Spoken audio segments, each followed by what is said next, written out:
camera? Absolutely, sure.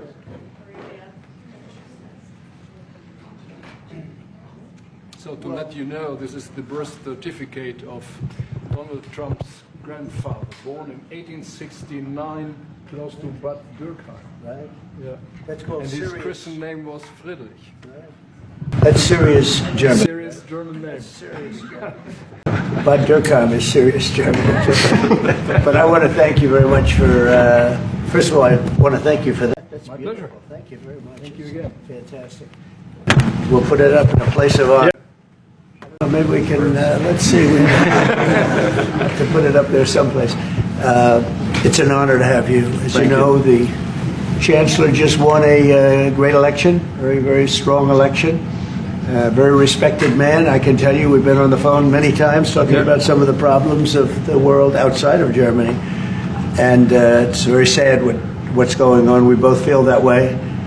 What's going on with Russia, Ukraine, and other things we talk about, but Russia, Ukraine in particular. I'd like to see it end, and maybe it'll end, but we get some news there'll be some fighting. Something happened a couple of days ago, and now they do a return, and you know, here it goes. It's not good. He's unhappy about it, I'm unhappy about it, but I think eventually we're going to be successful in stopping the bloodshed. It's pure bloodshed. 5,000-6,000 young soldiers a week are being killed. You know that there's numbers. Yeah, we know the numbers. They're staggering. They're staggering numbers. But Chancellor, I just want to congratulate you, and I want to welcome you to the Oval Office. Thank you. It's an Oval Office that's in very good shape. We like fixing things up and having them tippy-top like they have in Germany. They do that in Germany very much, and we do it here. We're having a very good run. I also had a great election, a great win, won everything. Won the popular vote, all 7 swing states, which is a big deal. It's pretty unusual to do that. And we have a great mandate from the people, and part of our mandate is we're going to have a great relationship with your country. So I just want to thank you very much for being here, and if you'd like to say a few words. Absolutely. So, thank you, first of all, Mr. President, for your kind invitation to come to Washington, D.C. I was in this building first time ever in 1982. I told you when former President Ronald Reagan was in office. So I'm very happy to be here again and to offer our close cooperation with the United States of America. We are having so much in common, our history. We owe the Americans a lot. We will never forget about that. And so with your German provenance, I think this is a very good basis for close cooperation between America and Germany. So again, thank you. Thank you for the hospitality, and thank you for having your guest house for a night. This is a great place. Great place. Many thanks for that. I really enjoyed it. Thank you. It's a wonderful place. It's a landmark also. And Blair House, it's a nice place to stay. Good. Thank you very much for saying that. Would you have any questions for me? Well, because Egypt has been a country that we deal with very closely. They have things under control. The countries that we have don't have things under control. And why now? I can say that it can't come soon enough, frankly. We want to keep bad people out of our country. The Biden administration allowed some horrendous people, and we're getting them out one by one, and we're not stopping until we get them out. We have thousands of murderers. I even hate to say this in front of the Chancellor. Of course, you have a little problem, too, with some of the people that were allowed into your country. It's not your fault. It's not your fault. It shouldn't have happened. I told her it shouldn't have happened what she did. But you have your own difficulty with that, and we do, and we're moving them out, and we're moving them out very strongly. But it can't come fast enough. We want to get them out. We want to get them out now. We don't want to have other bad people coming into our country. But using the word bad, I'm being nice. Okay, question? A little bit off track. It was only the complexity. It's pretty complex stuff.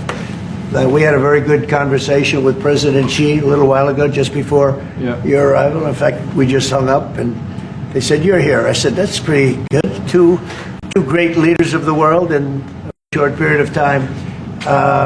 We had a very good talk, and we've straightened out any complexity. This is very complex stuff, and we straightened it out. The agreement was we're going to have Scott and Howard and Jameson will be going and meeting with their top people. and continued forward. But no, I think we have everything. I think we're in very good shape with China and the trade deal. We have a deal with China, as you know, but we were straightening out some of the points, having to do mostly with rare earth, magnets, and some other things. So we have the deal. I mean, we've had a deal. We announced the deal, and we'll be. I guess you could say, I wouldn't even say finalizing it up, Scott. I would say we have a deal, and we're going to just make sure that everybody understands what the deal is. Okay? It's been a really good conversation. By the way, he invited me to China, and I invited him here. We've both accepted. So I'll be going there with the First Lady at a certain point, and he'll be coming here, hopefully, with the First Lady of China. Go ahead, please. To the US? No, Chinese students are coming. No problem. No problem. It's our honor to have them, frankly. Look, we want to have foreign students, but we want them to be checked. You know, in the case of Harvard and Columbia and others, all we want to do is see their list.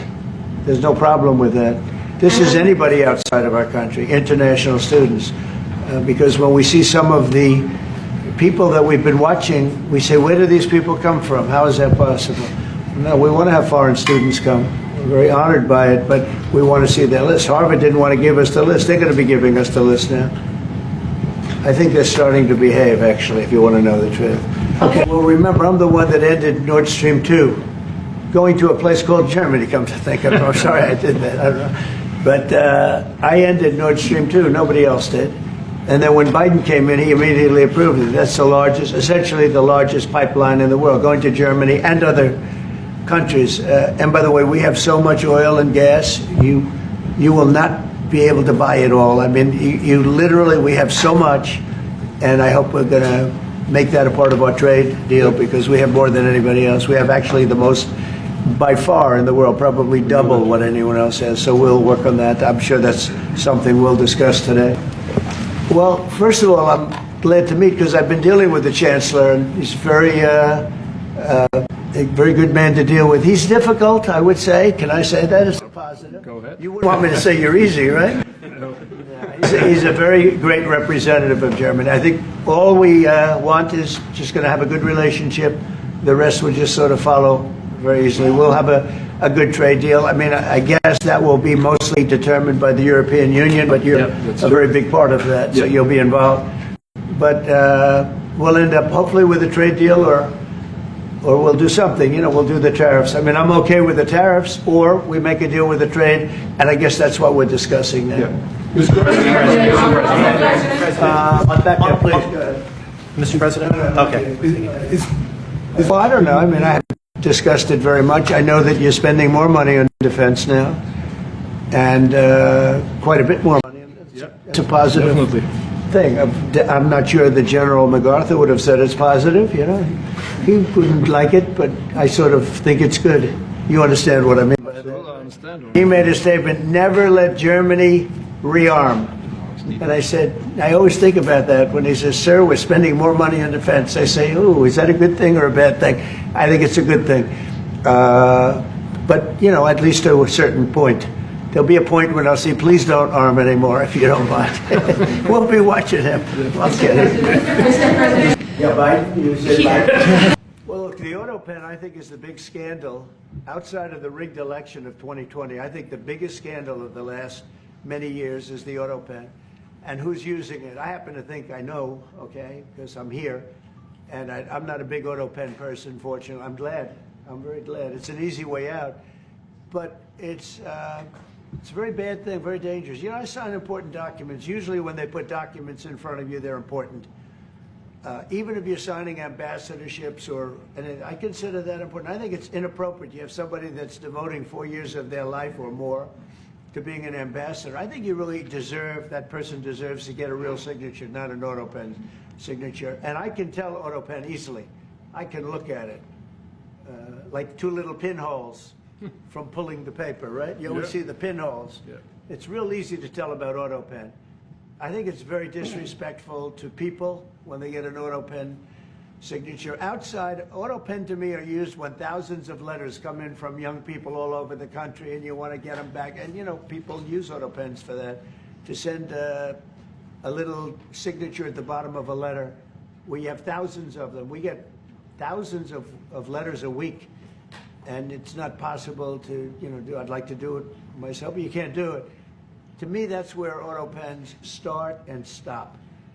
But I'm sure that he didn't know many of the things. Look, he was never for open borders, but he was never changed. I mean, all of these things that changed so radically, I don't think he had any idea that what was, frankly, I said it during the debate, and I say it now, he didn't have much of an idea what was going on. Mr. President, he shouldn't be, I mean, essentially, whoever used the auto pen was the president. And that is wrong, it's illegal, it's so bad, and it's so disrespectful to our country. The answer is yes, we'll talk about that, but if they'd like to have them there, we have a lot of them, about 45,000. It's a lot of troops. It's a city, when you think of it. That's good economic development. They're highly paid troops, and they spend a lot of money in Germany. But the relationship with Germany is very important. Yeah, we'll be doing that, no problem. May I say a few words in German to Yes, the German please. public? So, danke für die Frage.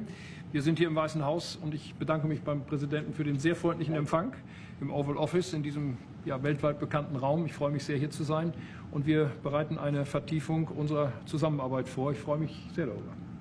Mr. President, you've made... Do you speak English because you speak such good English? Is it as good as your German, would you say? Well, look, I've always liked Elon, and it's always very surprised. You saw the words he had for me, the words of, and he hasn't said anything about me that's bad. I'd rather have him criticize me than the bill, because the bill is incredible. It's the biggest cut in the history of our country. We've never cut. It's about 1.6 trillion in cuts. It's the biggest tax cut. You would say people's taxes will go way down, but it's the biggest tax cut in history. It's we are doing things in that bill that are unbelievable. And when you look at what we're doing for small businesses, for people, for middle-income people, all of the things that we're doing, nobody's ever seen anything like it. And Elon's upset because we took the EV mandate, and which was a lot of money for electric vehicles, and they're having a hard time, the electric vehicles, and they want us to pay billions of dollars in subsidy. And Elon knew this from the beginning. He knew it for a long time ago. That's been in there. That's been, I would say, JD, that hasn't changed. That's been right from the beginning, Mr. Secretary. That hasn't changed at all, right from the beginning. But I know that it disturbed him. He wanted, and rightfully, he recommended somebody from that he, I guess, knew very well. I'm sure he respected him, but to run NASA, and I didn't think it was appropriate. And he happened to be a Democrat, like totally Democrat. And I say, look, we won. We get certain privileges, and one of the privileges, we don't have to appoint a Democrat. NASA is very important. We have great people. General Kane is going to be picking somebody with our, we'll be checking him out, seeing, but he wanted that person, a certain person, and we said no. And, I can understand why he's upset. Remember, he was here for a long time. You saw a man who was very happy when he stood behind the Oval desk, and even with the black eye, I said, do you want a little makeup? We'll get you a little makeup. But he said, no, I don't think so, which is interesting. And very nice. He wants to be who he is, so you could make that statement too, I guess. Look, Elon and I had a great relationship. I don't know if we're well anymore. I was surprised because you were here. Everybody in this room practically was here as we had a wonderful send-off. He said wonderful things about me. You couldn't have nicer. Said the best things. He's worn the hat. Trump was right about everything. And I am right about the great, big, beautiful bill. We call it a great, big, beautiful bill because that's what it is. And again, biggest tax cuts in history, biggest economic development moves anywhere. We've never done anything like it. Business is spurred. And I don't know if you've seen the numbers, but the numbers came out. Even the CBO, which is run by Democrats, said that we're going to be doing, I'd like you to discuss it, the 2.8 trillion, that CBO. This is a group of people that are Democrats. They're very hostile to us. They just came out with phenomenal numbers, what it does. You want to mention that, Scott?